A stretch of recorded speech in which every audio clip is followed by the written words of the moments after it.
Hello students. आज हम अपने इस वीडियो से किसी सब्जेक्ट यानी कॉमर्स में या मैनेजमेंट में अकाउंट्स बिजनेस से रिलेटेड कोई वीडियो इसमें नहीं दे रहे हैं, क्योंकि सीबीएसई ने क्लास 12th और क्लास 10th का टाइम टेबल डिक्लेयर कर दिया है और सीबीएसई में कॉमर्स क्लास 11-12 में है। तो आज सिर्फ हम जो भी सीबीएसई के स्टूडेंट्स हैं या अन्य बोर्डों के स्टूडेंट हैं या कहीं पर भी आप स्टूडेंट हैं, उनके लिए एक प्रॉपर कैसे तैयारी की जाएगी, जिससे कि मैं ये नहीं कह रहा हूं कि आप 90% पाइए, 95% पाइए, ये आपके ऊपर है, लेकिन इस वीडियो के माध्यम से हम आपके पास ये जरूर पहुंचाना चाहते हैं कि आप अपनी परफॉर्मेंस बोर्ड के सीट पर बैठ करके बिना किसी डर के, बिना किसी साइकोलॉजिकल प्रेशर के आप इसको आगे कर सकते हैं, जिससे कि आपका परफॉर्मेंस बोर्ड की निगाह में एक बहुत ही अच्छा हो जाए। क्योंकि स्टूडेंट्स, ये एक साइकोलॉजिकल होता है। अगर बोर्ड का जो मार्कशीट मेरे पास आती है या किसी भी क्लास की मार्कशीट आती है, अगर उसमें हमको एक अच्छा परफॉर्मेंस मिल गया तो एक साइकोलॉजिकल बूस्टअप मिलता है, और अगर यही कहीं मार्कशीट थोड़ा सा डिटोरिएट हो गई तो एक डिमोरलाइजेशन स्टूडेंट के अंदर आता है। यह सब साइकोलॉजिकल होता है। ऐसा नहीं कि कम नंबर पाने वाला सक्सेस नहीं हो पाएगा, या कहीं ऐसा नहीं लिखा है, या ज्यादा नंबर पाने वाला ही सक्सेस होगा, ऐसा कहीं नहीं है।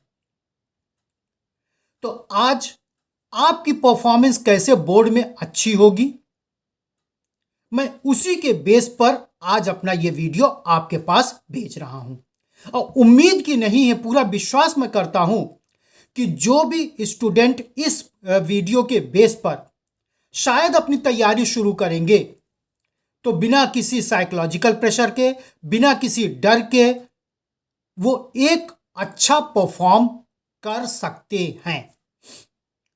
कुल मिलाकर स्टूडेंट्स अगर देखा जाए, चूंकि सीबीएसई की डेट शीट आ गई है, आज की डेट से यानी 31/12/2022 से 45 दिन का वक्त आपके पास है। 45वें दिन आपका एग्जाम शुरू हो जाएगा। इसके पहले जो भी साइंस, कॉमर्स या अन्य विषयों का प्रैक्टिकल होता है, वो प्रैक्टिकल की शुरुआत हो जाएगी। यानी आप एग्जाम के एकदम डेंजर मार्क पर आ गए हैं। अब आपको जो भी ये 45 दिन का वक्त बचा है, अगर आपके पास 5 सब्जेक्ट है तो सोचिए 45 को 5 से अगर डिवाइड करेंगे तो कुल 9 दिन का वक्त आता है। यानी एक सब्जेक्ट को पढ़ने के लिए हमारे पास सिर्फ 9 दिन का वक्त है, सिर्फ और सिर्फ 9 दिन का। 9 दिन में एक सब्जेक्ट हमारा इस ढंग से तैयार हो जाना चाहिए कि एग्जाम का पेपर चाहे जैसा आए, हम बिना किसी हिचकिचाहट के, बिना किसी साइकोलॉजिकल प्रेशर के, बिना किसी डर के हम अपने को परफॉर्म कर जाएं। अब जैसे हम कॉमर्स की ही बात करते हैं, चूंकि मैं कॉमर्स का टीचर रह चुका हूं पिछले 32 वर्षों से। कॉमर्स में जैसा कि लोग कहते हैं, हालांकि होता नहीं है, अकाउंटेंसी टफ है। मैंने अपने बहुत पहले वीडियो में कहा था, मुझको अकाउंटेंसी कहीं से टफ लगी ही नहीं। अगर आपको अकाउंटेंसी टफ लगती है, कंफ्यूजिंग लगती है, तो आप सबसे पहले उस पर ज्यादा फोकस करिए।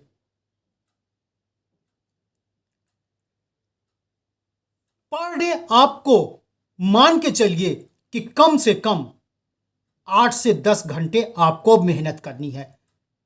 आज से लेकर के, यानी 31/12/2022 से लेकर के 15 फरवरी 2023 तक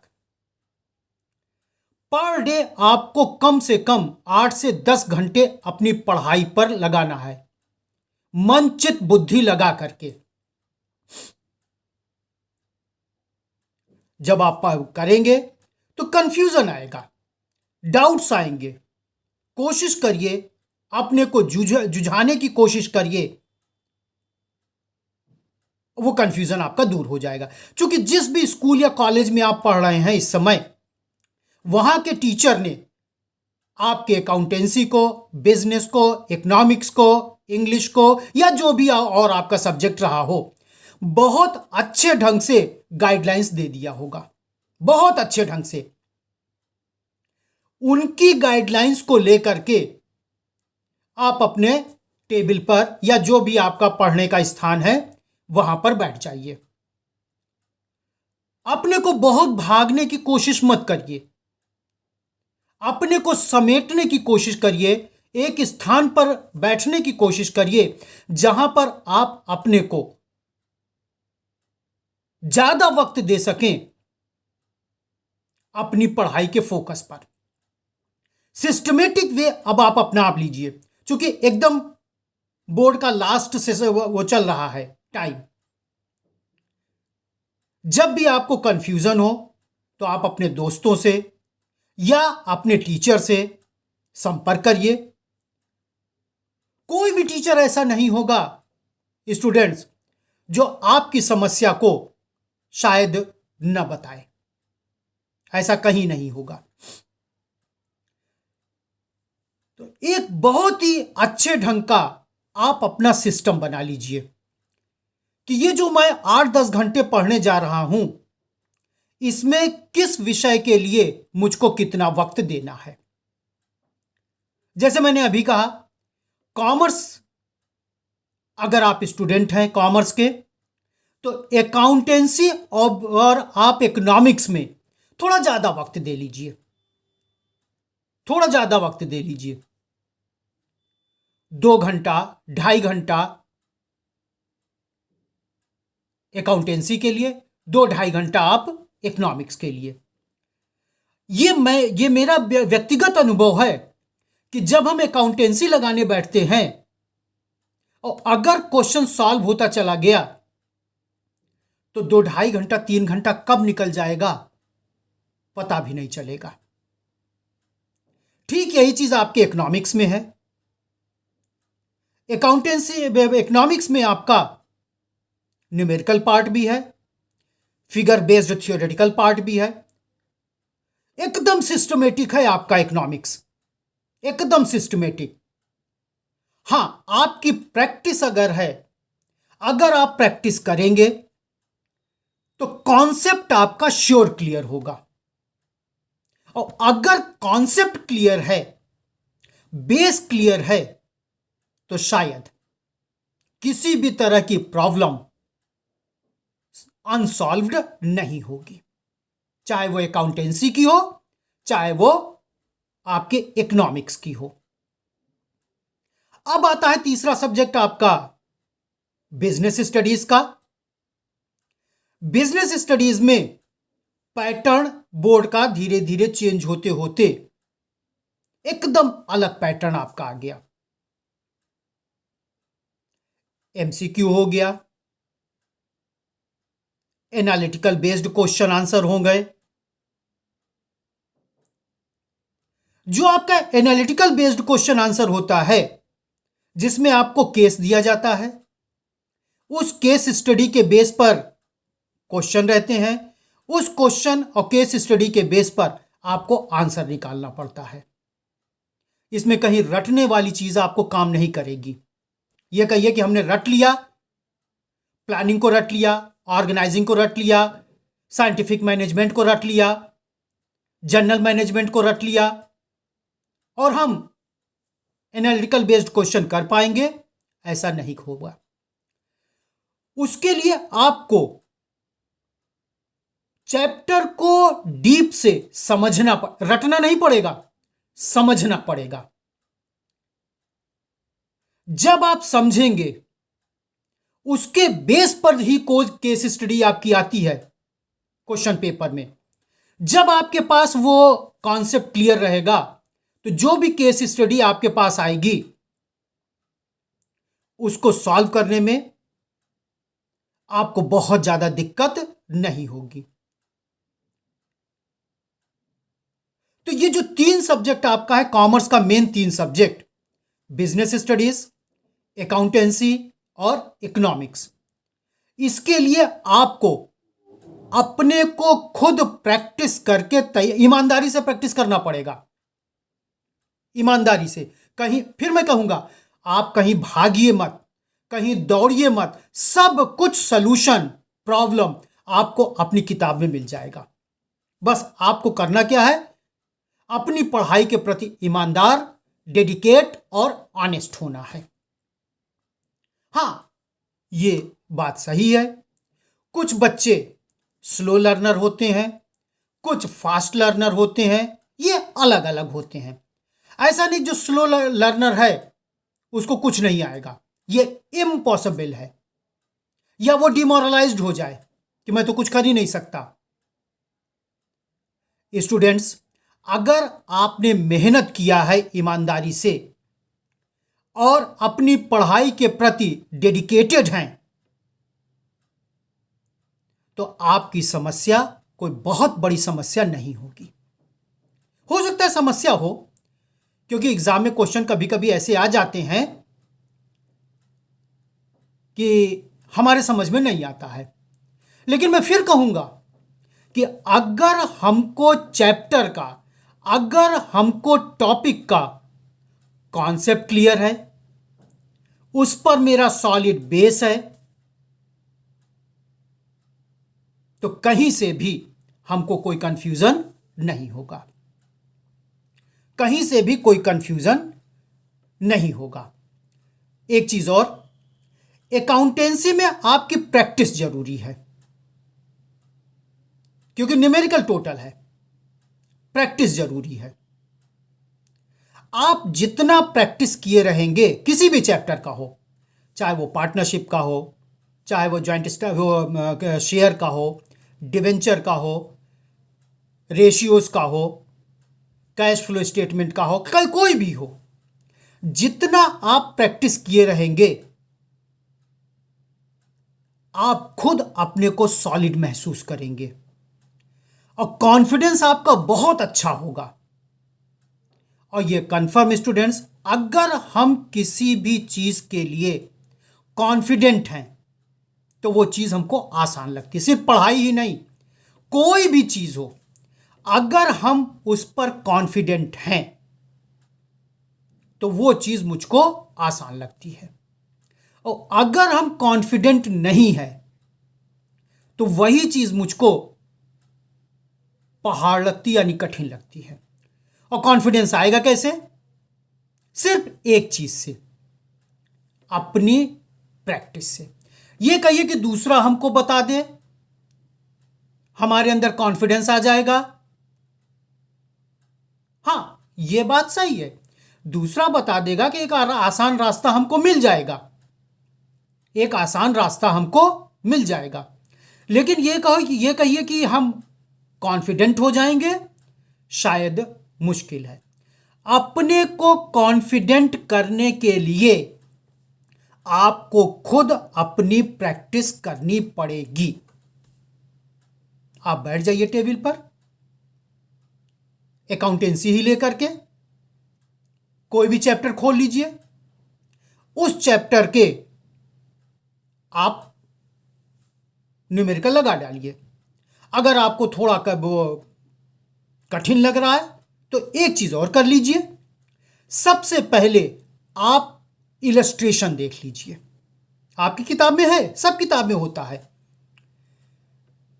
क्वेश्चन ध्यान से पढ़िए, क्वेश्चन पढ़ना बहुत जरूरी है, एक एक अक्षर क्वेश्चन का, और उस क्वेश्चन का क्या मतलब निकल रहा है यह भी आपको जानना जरूरी है। सबसे पहले अच्छे ढंग से क्वेश्चन पढ़ लीजिए, उसका मतलब समझ लीजिए।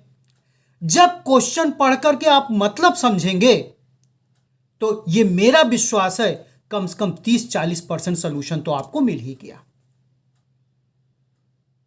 फिर उस क्वेश्चन का जो भी सोल्यूशन आपकी किताब में दिया गया है, क्वेश्चन और सोल्यूशन को आप स्टेप बाय स्टेप कर लीजिए। क्वेश्चन और सोल्यूशन को स्टेप बाय स्टेप कर लीजिए।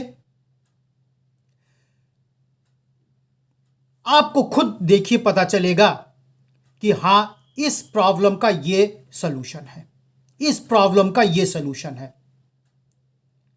फिर उसी क्वेश्चन को आप अपनी कॉपी पर उठा लीजिए, किताब बंद कर दीजिए।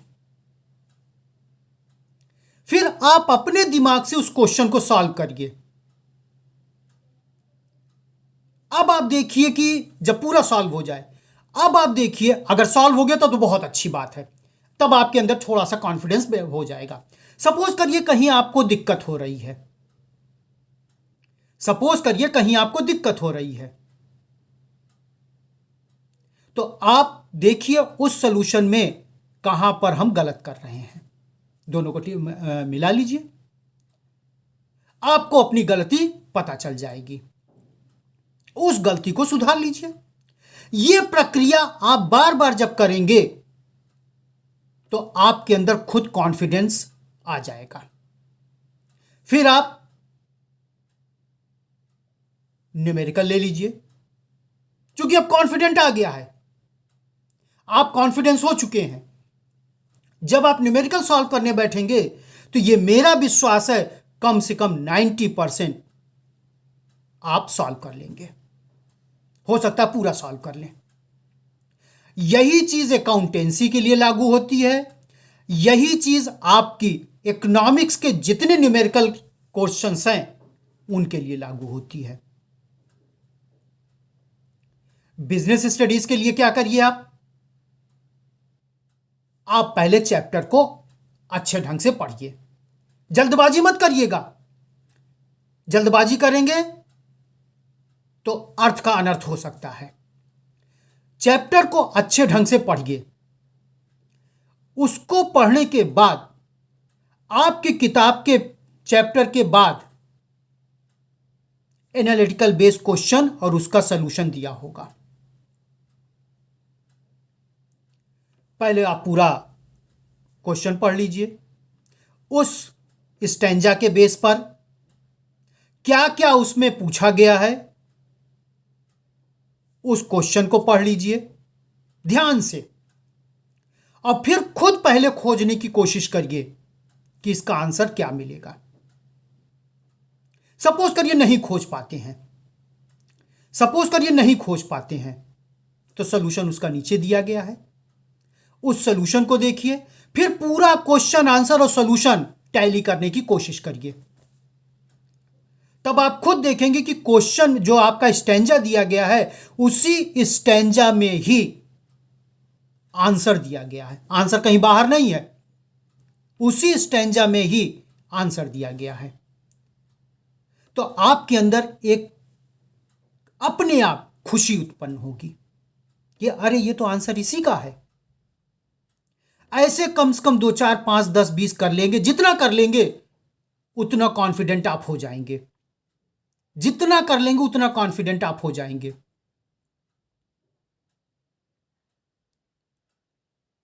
और फिर आप खुद जो अनसॉल्व्ड आपका है उसको खुद सॉल्व करने की कोशिश करिए। फिर मैं कह रहा हूं, ये मेरा अनुभव है और मेरा विश्वास है, इन स्टेप्स के बाद जब आप अनसॉल्व वाला सॉल्व करने की कोशिश करेंगे, कम से कम 80%, 90% आप कर जाएंगे। और जब ये बार बार आप करेंगे, जिसको प्रैक्टिस कहते हैं, जिसको प्रैक्टिस कहते हैं, जब ये कई बार आप करेंगे तब आपके अंदर इतना कॉन्फिडेंस आ जाएगा कि क्वेश्चन को पढ़ने से ही आपके दिमाग में सॉल्यूशन आना शुरू हो जाएगा। सॉल्यूशन एक दिन का काम ये नहीं है, ये कहिए कि एक दिन में हो जाएगा असंभव। जितनी तेजी से आप प्रैक्टिस करेंगे, जितना प्रैक्टिस करेंगे, उतनी तेजी से आपका माइंड शार्प होता चला जाएगा। और एक समय ऐसा आएगा कि क्वेश्चन और आंसर दोनों आपके दिमाग में आना शुरू हो जाएगा। जब यह हो जाए तो आपके पास समय की बहुत बचत हो जाएगी।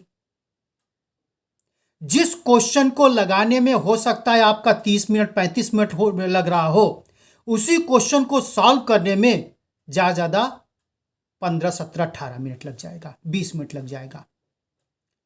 करीब करीब आधा समय आपका बच सकता है। इस तरीके से आप जितने भी कॉमर्स के स्टूडेंट हैं जो सीबीएसई का एग्जाम देने जा रहे हैं, अकाउंटेंसी, इकोनॉमिक्स और बिजनेस स्टडीज की तैयारी कर सकते हैं। इंग्लिश की तैयारी कैसी होगी, स्टूडेंट इसके विषय में मुझको बहुत ज्यादा नहीं पता है, लेकिन हां इतना जरूर पता है कि अगर हम प्रैक्टिस करें तो हमको सलूशन मिल सकता है। और जो भी आपका 5वां सब्जेक्ट हो, फिजिकल एजुकेशन हो या अन्य कोई सब्जेक्ट हो, वो अलग है, वो अलग है। तो अगर इस तरह से आप लोग अपने को तैयार करें स्टूडेंट्स, तो शायद एग्जाम के चेयर पर जब आप लोग बैठेंगे तो जो भी समय आपको दिया गया है उस पेपर को सॉल्व करने के लिए, कम से कम 10 मिनट पहले आपका पूरा पेपर सॉल्व हो जाएगा। क्योंकि जो भी पेपर सेट होता है, जैसे 2 घंटे का पेपर आपका है, 120 मिनट का, मैक्सिमम पेपर तैयारी किया जाता है 105 मिनट का, 110 मिनट का, इससे ज्यादा नहीं तैयार किया जाता है। जिस स्टूडेंट की प्रैक्टिस है वो 120 मिनट के बहुत पहले पेपर सॉल्व कर लेगा, रिवीजन भी कर लेगा अपने आंसर का। और जिन स्टूडेंट्स की प्रैक्टिस नहीं है उनको 120 मिनट नहीं 210 मिनट दे दिया जाए